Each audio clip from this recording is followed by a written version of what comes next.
Maagang pamasko para kay Rina at kay Ate Roda. Isang mapagpalang araw po ang bawat isa sa atin, naway nasa mabuti po kayong kalagayan saan mang dako sa mundo kayo naroroon.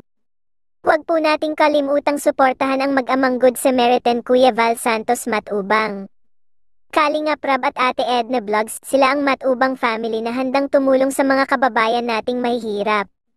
Suportahan din natin si Roda Mix Vlog dahil siya ang pangalawang mama ni Rina Mimay, ang ating unang prinsesa ng Kalingap. Sa video na ito dito natin makikita si Rina na sobrang na-appreciate niya ang natanggap niyang regalo. Maagang pamasko galing sa isang nagmamahal sa kanya. Makikita natin na malaki na ang kanyang improvement, konting kimbat na lang gagaling na ng lubusan si Rina. Maraming salamat po sa nagbigay ng regalo. Hindi basta-basta na bag ang binigay, talagang mamahalin kagaya ng pagmamahal nila sa ating prinsesa Rina na walang ibang hinangad kundi gumaling si Rina. Kaya ipagpatuloy lang po natin ang pagdadasal upang gumaling na si Rina. Uy, Twinnie kami. Ganda! Ayan, ang ganda po, grabe. Thank you so much po sa maagang pamasko niyo sa amin ni Rina. Ayun na kami. Ay, sayang nga si Rina kaya. Rina!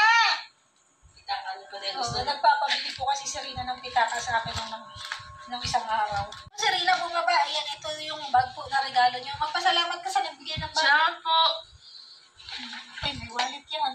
Wow. Bili ka ng wallet sa akin. Opo, ma. O, yan na, oh. Oh, may wallet na. Thank you po talaga. Opo. Thank you po talaga na marami. Sige, Sa maraming. dito yan. Ginagat din, no? Tina. Ginagat din, no? Ginagat din, no? Ginalagay dito, oh. Maganda ba? Maganda? Tumingin ka, teacher. Rina, tingnan mo si Teacher Jackie. Ginagay dito. Para dito yung wallet, hindi mawawala. Maganda? Oo.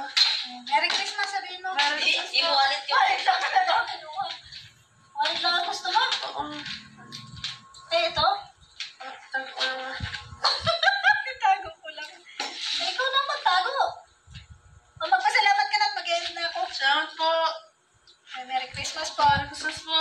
And Happy New Year. So ayan po si Rina, sobrang na-appreciate niya ang bag na LV at may petaka pa. Dati nagpapabili daw si Rina ng petaka kay Ate Roda. Ngayon meron na siyang bag at petaka. Wow, we're so happy for you Rina na makita ka namin na masaya at magaling na. Salamat Ate Roda at Kalingap Rab, Kuya Val at Ate Edna at sa lahat ng viewers, sa lahat ng sponsors at supporters. More blessings po sa ating lahat.